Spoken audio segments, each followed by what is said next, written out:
নদীর জলে আগুন ছিল, আগুন ছিল বৃষ্টিতে, আগুন ছিল বীরঙ্গনার উদাস করা দৃষ্টিতে, আগুন ছিল গানের সুরে, আগুন ছিল কাব্যে, মরার চোখে আগুন ছিল, এ কথাকে ভাববে। কুকুর বিড়াল থাবা হাঁকায়, ফোঁসে সাপের ফনা, শিংকই মাছ রুখে দাঁড়ায় জলে বালির কণা। আগুন ছিল মুক্তি সেনার স্বপ্ন ঢলের বন্যায়, প্রতিবাদের প্রবল ঝড়ে কাঁপছিল সব অন্যায়। এখন এসব স্বপ্ন কথা, দূরের শোনা গল্প। তখন সত্যি মানুষ ছিলাম, এখন আছি অল্প। দর্শক, পড়ছিলাম কবি আসাদ চৌধুরীর কবিতা তখন সত্যি মানুষ ছিলাম। আজ এই কবির জন্মদিন, তাকে জন্মদিনের শুভেচ্ছা জানিয়ে শুরু করছি আজকের সকাল। শুভ সকাল, আমন্ত্রণ সকাল 24-এ। আজ মঙ্গলবার 28 মাঘ 1431 বঙ্গাব্দ এবং 11 ফেব্রুয়ারি 2025 খ্রিস্টাব্দ। আপনাদের সাথে রয়েছি আমি সারিকা তাবাসসুম। দর্শক, শুরুতেই বলছিলাম আজ আসাদ চৌধুরীর জন্মদিন। কবি আসাদ চৌধুরীর পাশাপাশি আর কোন কোন বিখ্যাত ব্যক্তির জন্মদিন আমরা শুরুতেই এক নজরে জেনে নেব। 1847 সালের এই দিনে জন্মগ্রহণ করেন মার্কিন বিজ্ঞানী টমাস আলভা এডিসন। ইতিহাস বদলানো একাধিক আবিষ্কারের মাধ্যমে তিনি পৃথিবীর চেহারা পাল্টে দেন। তার আবিষ্কারের পেটেন্ট মোট 1093টি। বৈদ্যুতিক বাল্ব, আধুনিক ব্যাটারি, কিন্টোগ্রাফ ক্যামেরা, সাউন্ড রেকর্ডিং ইত্যাদি তার সবচেয়ে বিখ্যাত আবিষ্কার। তিনি পৃথিবীর প্রথম industrial research laboratory wizard of মিলানো পার্ক গড়ে তোলেন। 1882 সালের এই দিনে জন্মগ্রহণ করেন বাঙালি কবি ও ছড়াকার সত্যেন্দ্রনাথ দত্ত। তিনি ছন্দের জাদুকর ও ছন্দরাজ নামে পরিচিত। নবকুমার কবিরত্ন, অশীতিপর শর্মা, ত্রিবিক্রম বর্মন, কলমগীর ইত্যাদি একাধিক ছদ্মনামে কাব্যচর্চা করতেন তিনি। তার উল্লেখযোগ্য রচনাবলী সবিতা, সন্ধিক্ষণ, বেনু ও বীণা, হোমশিখা, ফুলের ফসল, কুহু ও কেকা ইত্যাদি। 1943 সালের এই দিনে জন্মগ্রহণ করেন বাংলাদেশি লেখক ও কবি আসাদ চৌধুরী। কবিতা ছাড়াও তিনি বেশ কিছু শিশুতোষ গ্রন্থ, ছড়া, জীবনী ইত্যাদি রচনা করেছেন। 1983 সালে তার রচিত বাংলাদেশের মুক্তিযুদ্ধ বিশেষভাবে উল্লেখযোগ্য একটি গ্রন্থ। সাহিত্যে অবদানের জন্য তিনি 1987 সালে বাংলা একাডেমি পুরস্কার ও 2013 সালে একুশে পদক অর্জন করেন। 1944 সালের এই দিনে জন্মগ্রহণ করেন ভারতের প্রখ্যাত বাঙালি চলচ্চিত্র নির্মাতা ও কবি বুদ্ধদেব দাশগুপ্ত। তার নির্মিত চলচ্চিত্রগুলোতেও কবিতার ছোঁয়া বিদ্যমান। বাঘ বাহাদুর, তাহাদের কথা, চারাচার ও উত্তরা তার বিখ্যাত কয়েকটি ছবি। কালপুরুষ, দৌরাতোয়া, তাহাদের কথার জন্য তিনি জাতীয় চলচ্চিত্র পুরস্কার অর্জন করেন। পরিচালক হিসেবেও তিনি 2 বার জাতীয় চলচ্চিত্র পুরস্কার জিতেছেন। দর্শক, বিখ্যাত ব্যক্তিদের জন্মদিন নিয়ে জানছিলাম, বিখ্যাত ব্যক্তিদের বিখ্যাত কয়েকটি কাজ নিয়েও আমরা জানছিলাম।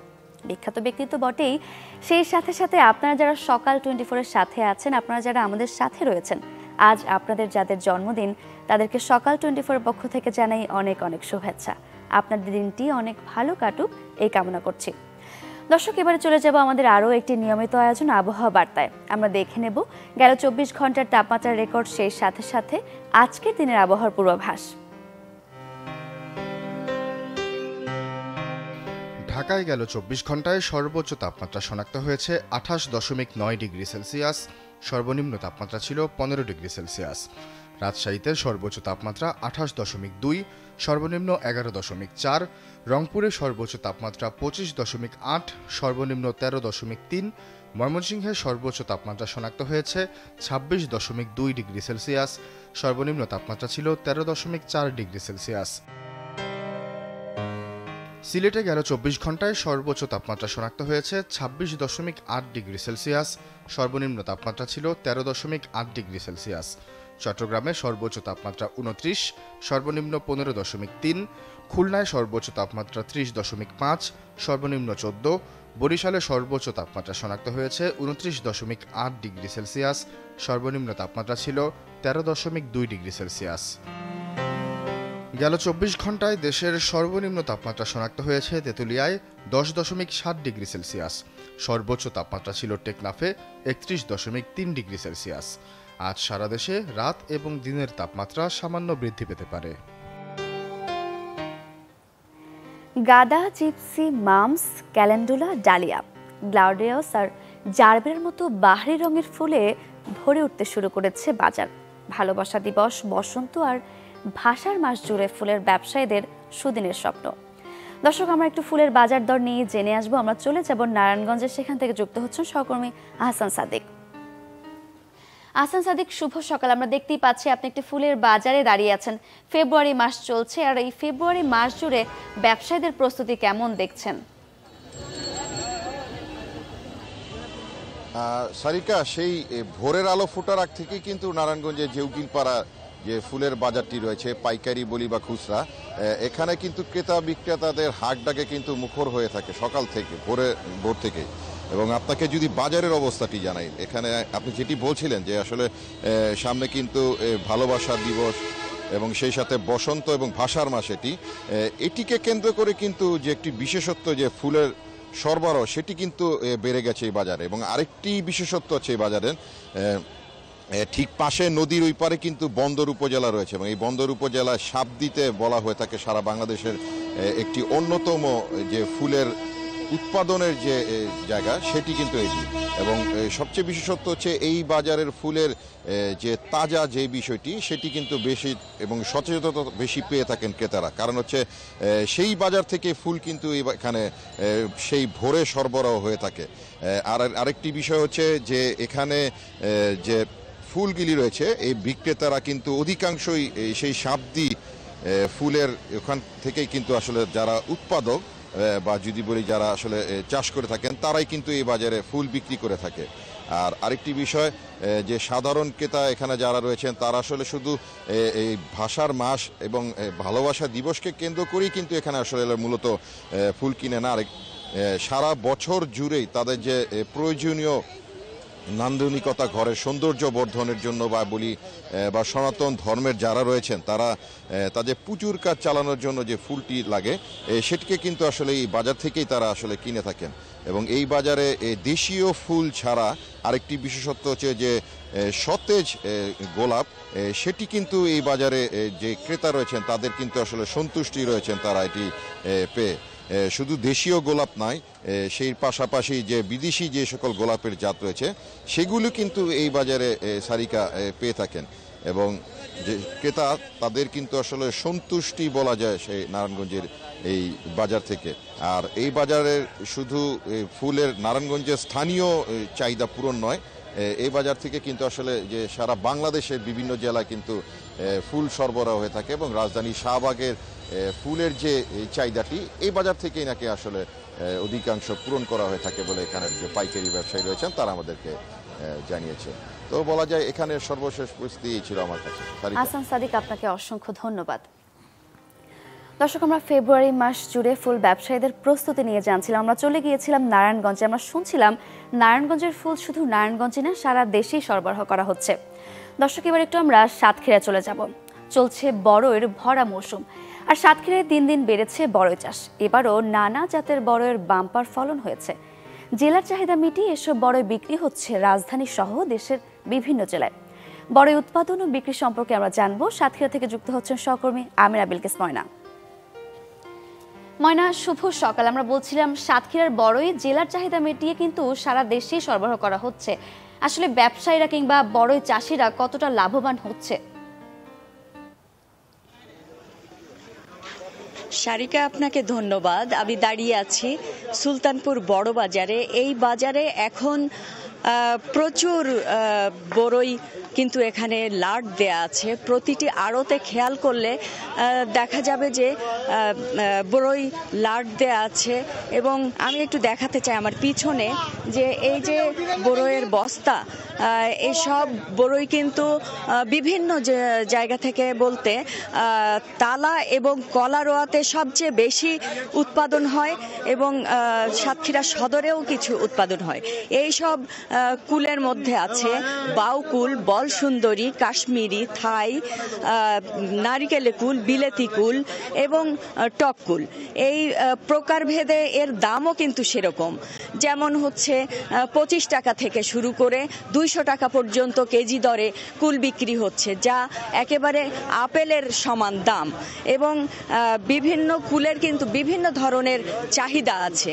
মানুষ কিন্তু এখন এই ভরা মৌসুমে কুল নিতে আসছে এবং এই কুল নিয়ে কিন্তু তারা বিভিন্ন বাজারে বিভিন্ন জায়গায় বিক্রি করছে।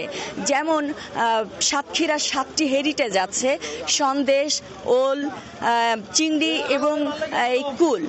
তবে সাতক্ষীরা ঘোষডিয়ারি যেমন বাংলাদেশের বিভিন্ন জেলাতে আছে, সাতক্ষীরার এই বিখ্যাত মিষ্টিকে তুলে ধরার জন্য, বিক্রি করার জন্য সাতক্ষীরা ঘোষডিয়ারি নাম দেওয়া হয়। ঠিক তদ্রূপ এই সাতক্ষীরার কুল কিন্তু বিভিন্ন জেলাতে যাচ্ছে এবং সাতক্ষীরার কুল বলেই সবাই বিক্রি করছে। তারা পসরা সাজিয়ে বসে ডাকছে, মামা আসেন, এই সাতক্ষীরার কুল সুস্বাদু মিষ্টি, এই কুল নিয়ে যান, দাম কম, এরকম ভাবে কিন্তু বিক্রি করছে। তো আমাদের সাতক্ষীরাতে এখন চাহিদার তুলনায় অনেক বেশি কুল বাজারে এসেছে, উৎপাদন হচ্ছে এবং যে জায়গায় কুল বাগান, সেই বাগান থেকে সরাসরি নিয়ে বিক্রেতারা কিন্তু রাস্তায় বসে পড়ছে কুল বিক্রি করতে। কারণটা হচ্ছে বিভিন্ন ক্রেতারা তারা রাস্তা দিয়ে যাওয়া আসার সময় এই সাতক্ষীরার কুল একবার তারা নিয়ে খেয়ে দেখতে চায়। তো আহ্বান জানাবো, যারা কুল প্রেমী মানুষ, সুস্বাদু কুল খেতে চান, তারা কিন্তু এই সাতক্ষীরাতে এসে কুল নিয়ে খেতে পারেন এবং নিয়েও যেতে পারেন। সারিকা, এইবার টার্গেট কিন্তু লক্ষ্যমাত্রা কিন্তু 150 কোটি টাকা। এই 150 কোটি টাকা লক্ষ্যমাত্রা নিয়ে এবার কুল বিক্রি হচ্ছে। এই কুল বিক্রির জন্য চাষিরা তারা কিন্তু ময়না, আপনাকে অসংখ্য ধন্যবাদ। দর্শক, আমরা সাতক্ষীরা থেকে বড়ইর উৎপাদন এবং বড়ই বাজার পরিস্থিতি নিয়ে আমরা জানছিলাম। আমরা দেখছিলাম বস্তা ভর্তি নানান জাতের বড়ই এবং সেগুলো কিন্তু জেলা ছাড়িয়ে অন্যান্য জেলাগুলোতে সরবরাহের জন্য প্রস্তুত রয়েছে। দর্শক, এই মুহূর্তে সকাল 24-এর সময় হলো ছোট্ট একটা বিরতির। ফিরছি আরও আয়োজন নিয়ে, আমাদের সঙ্গেই থাকুন।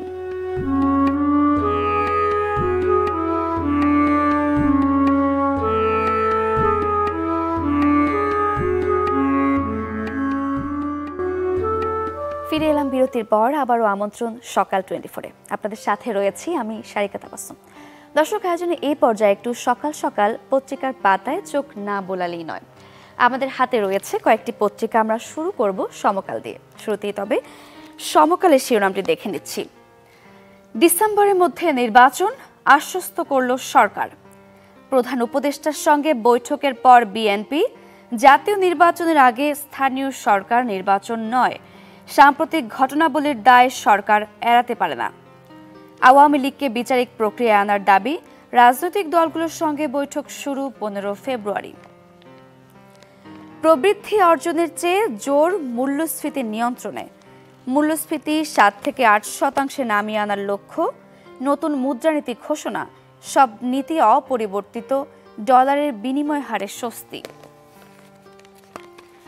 ঘুরে ফিরে সেই প্রশাসন ক্যাডারের সুনজর, বিবেচনায় নেই অন্য ক্যাডার কর্মকর্তারা। 764 জনকে ভূতাপেক্ষ পদোন্নতি, আলোচনায় সেই 82 ব্যাচ, অনেকের দাবি উপেক্ষিত। দর্শক, সমকালের প্রধান শিরোনামগুলো তো আমরা দেখে নিচ্ছিলাম। আমরা এবারে চলে যাব প্রথম আলোর প্রথম পাতায়। 4টি সড়কে অবস্থান, বিক্ষোভ, জনভোগান্তি। শাহবাগে বিক্ষোভকারীদের দফায় দফায় লাঠি পেটা, জলকামান, রাতেও জাদুঘরের সামনে অবস্থান। শাহবাগে 2টি দল, সরকারি প্রাথমিক স্কুলে বাতিল হওয়া নিয়োগ ফিরে পেতে বিক্ষোভ। এনটিআরসি এর নিয়োগ বঞ্চিত দাবি করে আন্দোলনে আরেকটি দল। নির্বাচনের রূপরেখা চায় বিএনপি।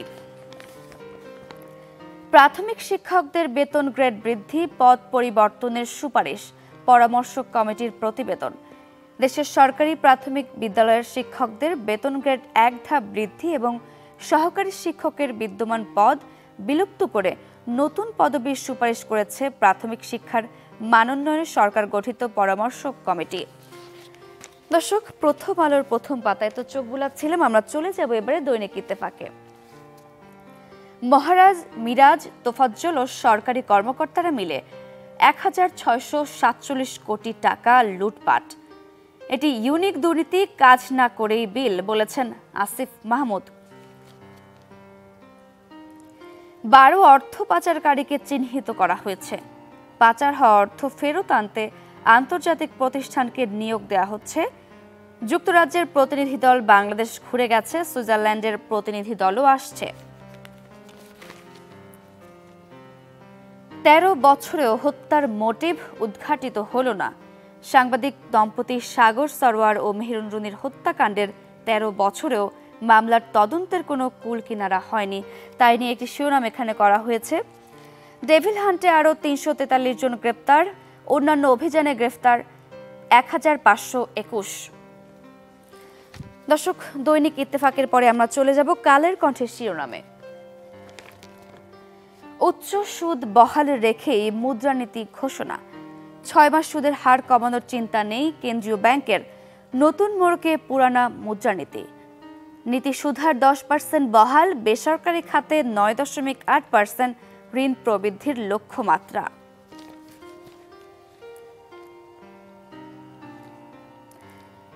এনআইডির তথ্য ফাঁসে ৫ প্রতিষ্ঠানের জড়িত থাকার প্রমাণ ইসির হাতে, বলেছেন ইসি সচিব। কালের কণ্ঠের শেষের দিকে প্রথম পাতার এই শিরোনামটি করা হয়েছে। জাতীয় পরিচয়পত্র বা এনআইডির তথ্য তৃতীয় পক্ষের কাছে ফাঁস করার অভিযোগ তদন্ত করে ৫টি প্রতিষ্ঠানের সংশ্লিষ্টতা পেয়েছে নির্বাচন কমিশন, ইসি। দর্শক, কালের কণ্ঠের শিরোনামগুলো তো আমরা চোখ বুলিয়ে নিচ্ছিলাম, আমরা সব শেষে চলে যাব যুগান্তরে। হাসিনার বুলেটে শহীদ ১,৫৮১। জুলাই আগস্টে লেডি হিটলার নৃশংস গণহত্যা। সরকারি প্রাথমিক বিদ্যালয়ের সহকারী শিক্ষক পদে দ্রুত নিয়োগের দাবিতে সোমবার রাজধানীর শাহবাগ মোড়ে অবস্থানকারীদের জলকামান থেকে পানি ছিটিয়ে ছত্রভঙ্গ করেছে পুলিশ। একটি ছবি দিয়ে এখানে দেখানো হয়েছে। ২০ থেকে ২৫ ফেব্রুয়ারির মধ্যে আত্মপ্রকাশ, বৈষম্যবিরোধী নেতারাই নতুন দলের নেতৃত্ব। ব্যাংক ঋণে চড়া সুদের ধারা অপরিবর্তিত। আমরা পড়ছিলাম আরও একটি পত্রিকাতে এই শিরোনামটি। দর্শক, সব মিলিয়ে এই ছিল আজকের দিনের সব প্রধান প্রধান শিরোনামগুলো। আমরা চলে যাব আমাদের পরবর্তী প্রসঙ্গে। ফের দেশ বিদেশি পর্যটকদের জন্য উন্মুক্ত হলো বান্দরবানের রোয়াংছড়ির অন্যতম পর্যটন স্পট দেবতাখুম। আজ থেকে পর্যটকরা দেবতাখুম পরিদর্শনে যেতে পারবেন। গতকাল সন্ধ্যায় জেলা প্রশাসক স্বাক্ষরিত এক বিজ্ঞপ্তিতে এ ঘোষণা দেয়া হয়। দীর্ঘদিন ধরে বান্দরবানের সন্ত্রাসীদের ধরতে অভিযান চলছিল, যে কারণে রোয়াংছড়ি, রুমা ও থানচি উপজেলা ভ্রমণ নিষেধাজ্ঞার আওতায় ছিল। তবে বর্তমান পরিস্থিতি উন্নতি হয় এবং নিরাপত্তা ব্যবস্থা জোরদার থাকায় দেবতাখুম থেকে পর্যটক ভ্রমণে এই নিষেধাজ্ঞা উঠিয়ে নেওয়া হয়েছে।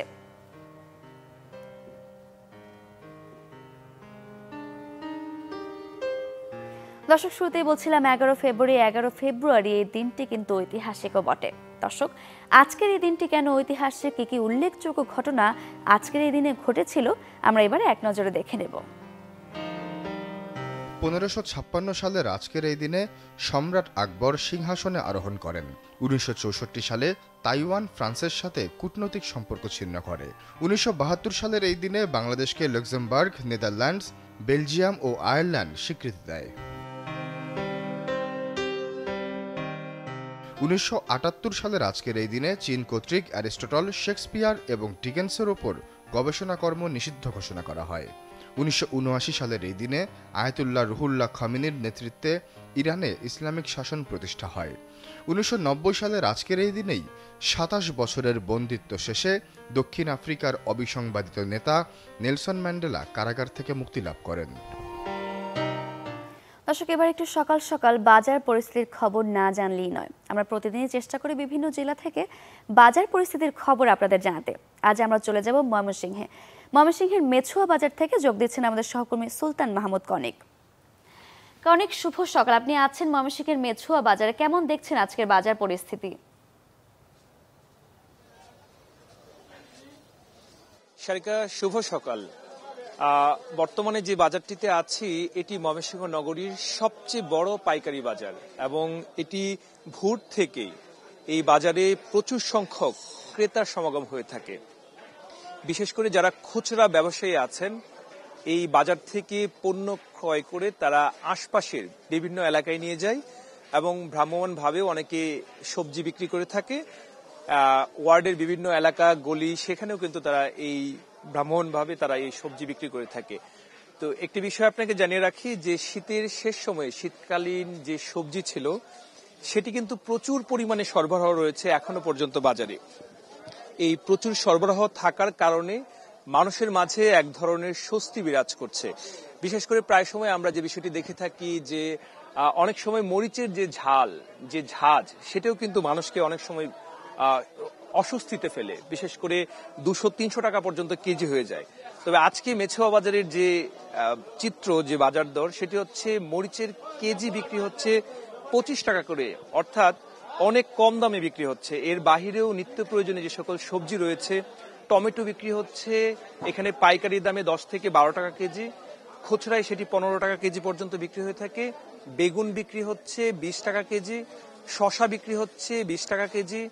এর বাহিরে আলু, নতুন যে সকল আলু আছে, লাল আলু আছে, সেগুলি সহ বিক্রি হচ্ছে 20 থেকে 25 টাকা কেজি। তবে করলার দামটা একটু বেশি, যেহেতু এটি একেবারেই নতুন সেহেতু এই সবজিটির দাম একটু বেশি। এখানে কেজি প্রতি করলা বিক্রি হচ্ছে 65 থেকে 70 টাকা পর্যন্ত। গাজর বিক্রি হচ্ছে 20 থেকে 25 টাকা কেজি, মটরশুঁটি বিক্রি হচ্ছে 40 টাকা কেজি। অর্থাৎ সবকিছুই একেবারে হাতের নাগালে, বলা চলে যে একেবারে হাতের নাগালে। এবং এর বাহিরে যদি বলি যে মুরগির কথা বলি, যদি যে ব্রয়লার মুরগি বিক্রি হচ্ছে 140 টাকা 185 টাকা কেজি, আর সোনালী মুরগি বিক্রি হচ্ছে 300 টাকা কেজি এবং লেয়ার মুরগি বিক্রি হচ্ছে 350 টাকা কেজি। এর বাহিরে গরু যেটি রয়েছে, গরুর কেজি বিক্রি হচ্ছে 750 টাকা কেজি দরে।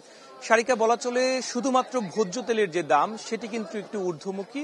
বোতলজাত সয়াবিন তেল অনেক জায়গায় পাওয়া যাচ্ছে না, যে কারণে খোলা সয়াবিন তেলের দামটা কিন্তু একটু বেড়েছে, কেজিতে 5 থেকে 60 টাকা পর্যন্ত।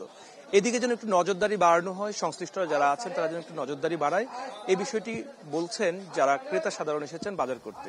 সারিকা, কনিক, আপনাকে অসংখ্য ধন্যবাদ। দর্শক, ময়মনসিংহ থেকে আমরা সবজি বাজারের খবর জানছিলাম। সবজি বাজারে ফাঁকে ফাঁকে আমরা একটু মাছ, মাংস, ভোজ্য তেলের খবরও জানছিলাম। দর্শক, জীবনই অভিজ্ঞতা, আর অভিজ্ঞতাই জীবন। অভিজ্ঞতার সমষ্টির নাম জীবন, আর জীবনকে খণ্ড খণ্ড করে দেখলে এক একটি অভিজ্ঞতা। এক একটি অভিজ্ঞতা যেন এক এক ফোঁটা চোখের জলের রৌদ্রাক্ষ। সব কটা গাথা হয়ে যে তসবিমালা হয় তারই নাম জীবন।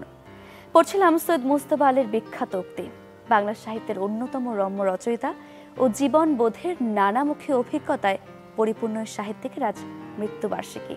তার প্রতি শ্রদ্ধা জানিয়ে শেষ করছি আজকের সকাল। দর্শক, আরও একবার জানাই শুভ সকাল। আজকের আয়োজনে এ পর্যন্তই। দেখা হবে আগামী দিনে। সেই পর্যন্ত ভালো থাকুন, সুস্থ থাকুন।